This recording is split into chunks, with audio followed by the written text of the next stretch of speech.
এই পুরো সুদ ভিত্তিক একটা দেশ না, সুদ ভিত্তিক বিশ্ব কায়েম করেছে একটা একটা একটা গোত্র, একটা সভ্যতা, সুদ ভিত্তিক একটা বিশ্ব কায়েম করে ফেলেছে। বিশ্বের কোনো কান্ট্রি সুদ মুক্ত হতে পারবে না।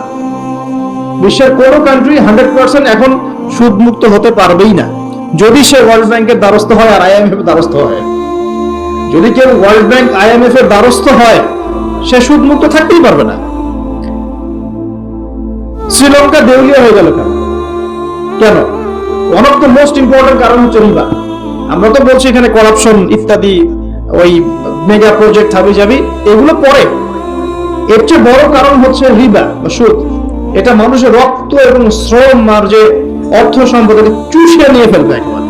এ কারণে দেখবেন বিশ্বের একটা অংশ রিবার মধ্য দিয়ে অনেক ধনী হয়েছে, আর বাকি অংশগুলো কিন্তু আস্তে আস্তে পভার্টি এবং ডেস্টিটিউশনের মধ্যে গিয়েছে। রক্ত চুষে খাওয়া, এটা হলো গরিবের রক্ত সাক করা, চুষে খাওয়া। এই কারণেই হয়তোবা নবী সাল্লাল্লাহু আলাইহি ওয়াসাল্লাম যখন মেরাজের রাতে গিয়েছেন আল্লাহ পাকের সাথে সাক্ষাৎ করতে, তখন তাকে অনেক আযাব দেখানো হয়েছে না? এই আযাবগুলোর মধ্যে একটা আযাব তিনি দেখেছেন, কিছু মানুষকে রক্তের নদীতে ফেলে মাথা ফাটিয়ে দেওয়া হচ্ছে। কিসের নদী? রক্তের নদী। মাথা ফাটিয়ে দেওয়া হচ্ছে। মাথা যখন বিক্ষিপ্ত হয়ে যায়, পাথর দূরে চলে যায়, আবার পাথর ফেরেশতা নিয়ে আসতে গিয়ে মাথা আবার জোড়া লেগে যায়। রক্তের নদীতে সাঁতার কাটছে। নবী জিজ্ঞাসা করলেন সাল্লাল্লাহু আলাইহি ওয়াসাল্লাম, এরা কারা? অপরাধ কি ছিল? জিবরাইল আলাইহিস সালাম বলছেন, এরা হচ্ছে আপনার উম্মতের ওইসব ব্যক্তি যারা সুদখোর ছিল। রক্তের নদী কেন? কারণ মানুষের রক্ত চুষেটা বড়লোক হয়েছে। আসুন, তো আমি একটা পয়েন্ট থেকে কথা বলা শুরু করেছি যে সত্য মিথ্যা ন্যায় অন্যায়ের চূড়ান্ত মানদণ্ড কি হবে? মানুষের জ্ঞান, সায়েন্স এবং যুক্তি না আল্লাহর ওহী? কোনটা? যদি মানুষের জ্ঞান, বিজ্ঞান এবং যুক্তি আল্লাহর ওহীর অনুকূলে হয়, সেটা অবশ্যই গ্রহণযোগ্য, তাই নয় কি? অবশ্যই গ্রহণযোগ্য। আর যদি মানুষের জ্ঞান, বিজ্ঞান এবং যুক্তি দর্শনগুলো কোরআন সুন্নাহ বা আল্লাহর ওহীর বিপরীতে চলে যায়, তখন কি আপনি সেটা গ্রহণ করবেন? গ্রহণ করবেন? আচ্ছা, মেজরিটি কখন গ্রান্টেড হবে? যখন সেটা কোরআন সুন্নাহর অনুকূল হবে ইনশাআল্লাহ। প্রতিকূলে গেলে কি নেবেন? এই যে বেশিরভাগ মানুষ যদি বলে সুদ হালাল, নেবেন? মদ হালাল, জেনা হালাল, নেবেন? আচ্ছা, এই কনসেপ্টটাকে ক্লিয়ার করেন। এবার আসেন, মুসা আলাইহিস সালাম কি বলছেন? হ্যাঁ, আমি জ্ঞানী মানুষ। ও আচ্ছা, তৃতীয় সিঁড়িটা একটু শেষ করে নেই। 3 নম্বর সিঁড়িতে নবী সাল্লাল্লাহু আলাইহি ওয়াসাল্লাম, তখন তিনি বলছেন আমিন। সাহাবীরা বলছেন কি জন্য ইয়া রাসূলুল্লাহ?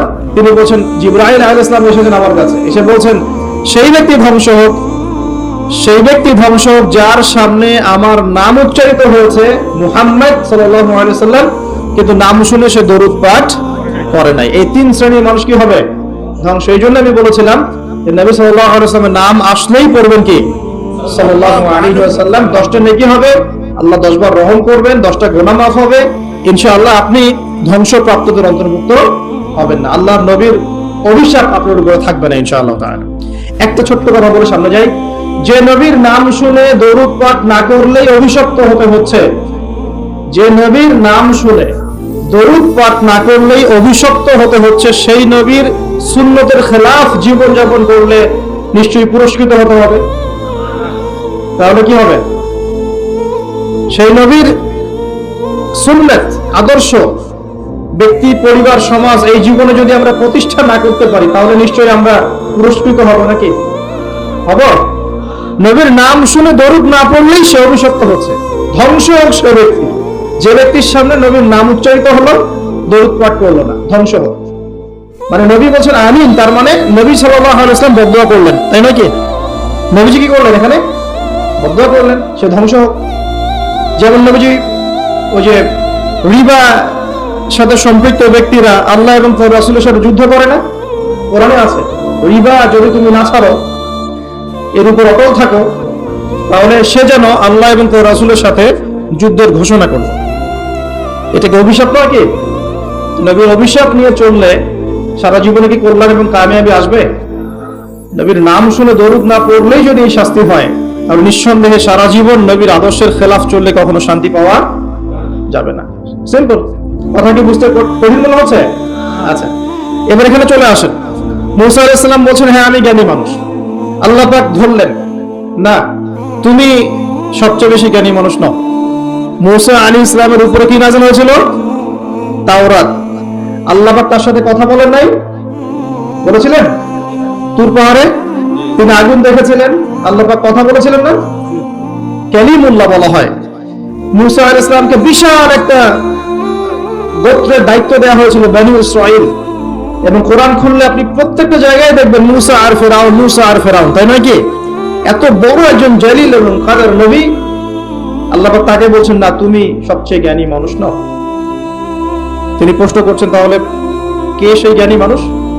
তিনি অস্থির হয়ে যাচ্ছেন, আল্লাহ আমি তার সাথে দেখা করতে চাই, I want to meet him, আমি তার সাথে দেখা করতে চাই। সে কোথায়? প্রয়োজনে তার সাথে দেখা করতে যদি আমাকে যুগ যুগ ধরে চলতে হয়, রাস্তায় হাঁটতে হয়, তাও হাঁটবো। কথা বুঝতে পারছেন? আল্লাহ পাক বললেন ঠিক আছে। মাজমাউল বাহরাইন, দুই সাগরের মিলনস্থল বলে একটা কথা আছে। মাজমাউল বাহরাইন, দুই সমুদ্র যেখানে মিলে গেছে সেখানে তুমি আমার ওই বান্দাকে পাবে। তার নাম হচ্ছে খিদির। কি নাম? খিদির। খিদির মানে হচ্ছে শ্যামল বা সবুজ। একটা বর্ণনা এসেছে খিদির আলাইহিস সালাম যেখানে বসতেন সেই জায়গাটা সবুজ হয়ে যেত। এখন এই ব্যাখ্যাটা বাহ্যিকভাবে হতে পারে, এটা ইন্টারপ্রিটেশনও করা যেতে পারে। আল্লাহ ভালো জানেন কোনটা ব্যাখ্যা সঠিক। বাহ্যিকভাবেই সব সবুজ হয়ে যেত, নাকি তার জ্ঞানের আলোতে অজ্ঞতা দূর হয়ে সব সবুজ হতো, আল্লাহ ভালো জানেন। তো ব্যাখ্যার একটা সুযোগ আছে। তো তিনি সেখানে গেলেন, তার সাথে একজন সঙ্গীকে নিয়েছেন, তার নাম হচ্ছে ইউশা বিন নুন, একজন যুবক, তরুণ যুবক। তারা দুজন পথ চলছেন। চলতে চলতে চলতে চলতে তারা একটা জায়গায় গিয়ে পথটা ভুল করলেন। একটা জায়গার কথা বলে দেওয়া ছিল, এই জায়গায় গেলে তোমার থলির মধ্যে যে মাছ আছে, মাছ, মৃত একটা মাছ, এটা জীবিত হয়ে সমুদ্রে লাফ দিবে। যখনই লাফ দিবে ওই জায়গায় তুমি তাকে পাবে। কাকে পাবে? খিদির আলাইহিস সালাম। তো তিনি সেখান থেকে একটু দূরে চলে গিয়েছিলেন, পথ ভুল করলেন। যেই পথ ভুল করলেন তিনি ক্লান্ত হয়ে গেলেন, ক্লান্ত হয়ে বসে পড়লেন এবং সেই সাথীকে বলছেন খাবার কিছু আছে, নাস্তা কিছু আছে, নিয়ে আসো। এখান থেকে আমি একটা দলিল দিই আপনাকে ছোট্ট করে। সবার মাথায় সবকিছু আসবে না, আর আমি যে ব্যাখ্যাটা দিচ্ছি এটা সঠিক হলে আল্লাহর পক্ষ থেকে, ভুল হলে আমার পক্ষ থেকে। যদি মনে হয় আপনার কাছে এটা সঠিক তাহলে আপনি গ্রহণ করবেন, যদি আপনার কাছে মনে হয় যে না ভুল, তখন ছেড়ে দিয়েন, কোনো সমস্যা নেই। আমি আমার মত গ্রহণ করতে কাউকে কখনোই এনফোর্স করি না। তো যখন তিনি ক্লান্ত হয়ে পড়েছেন তখন তিনি পথ ভুল করেছিলেন। আমি ফিল করছি জিনিসটা এইভাবে যে জীবনে চলার পথে আমাদের গন্তব্য যদি ঠিক না থাকে তাহলে আমরা খুব সহজেই ক্লান্ত হয়ে পড়বো। আর কি আমার কথা কি বুঝতে পারছেন? জীবনে চলার পথে আমাদের গন্তব্য যদি ঠিক না হয় আমরা খুব সহজেই ক্লান্ত হয়ে পড়ব। আমাদের গন্তব্য কি? এই গন্তব্য যদি ঠিক না থাকে, যাদের গন্তব্য দুনিয়া, যাদের গন্তব্য বাড়ি গাড়ি, স্ট্যাটাস, প্রতিপত্তি, পলিটিক্যাল পাওয়ার, যাদের গন্তব্য হচ্ছে জাস্ট দুনিয়া মোহ, তারা খুব সহজেই ক্লান্ত হয়ে পড়বেন। কিন্তু আল্লাহর পথে যারা পথযাত্রী, যাদের গন্তব্য জান্নাত, তারা কখনো ক্লান্ত হয় না। কখনো ক্লান্ত হয়? দেখবেন শেষ বয়সে বৃদ্ধ হয়ে গেছে আলেম, বৃদ্ধ হয়ে গেছে মুহাদ্দিস, মুফাসসির, এখনো দেখবেন যে সিংহের মতো বক্তব্য করেছে, দেখেন না? তো এই বিষয়টা আমি ফিল করেছি। সামনে যাই, তো তিনি তাকে পেলেন। যখন রাস্তা ভুল করেছেন তখন তার স্মরণ হচ্ছে, আরে মাছ তো নাই, মাছ কোথায় গেল?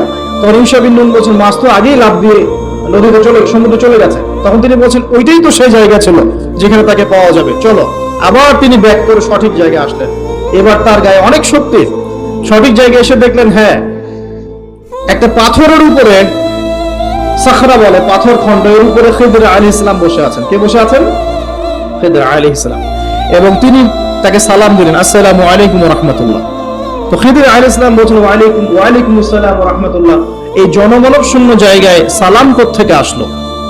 তখন মূসা আলাইহিস সালাম বলছেন যে আমি মূসা। আমি কে? মূসা। খিদির আলাইহিস সালাম বলছেন তুমি কি বনু ইসরাইলের মূসা? তুমি কি বনু ইসরাইলের মূসা? তার মানে খিদির আলাইহিস সালাম বনু ইসরাইলের কেউ নন। কথা কি বোঝা যায়? যদি তিনি বনু ইসরাইলের কেউ হতেন তাহলে বলতেন না তুমি কি বনু ইসরাইলের মূসা। তার মানে তিনি বনু ইসরাইলের বাইরের কেউ, ওই গোত্রের, ওই সম্প্রদায়ের নন তিনি।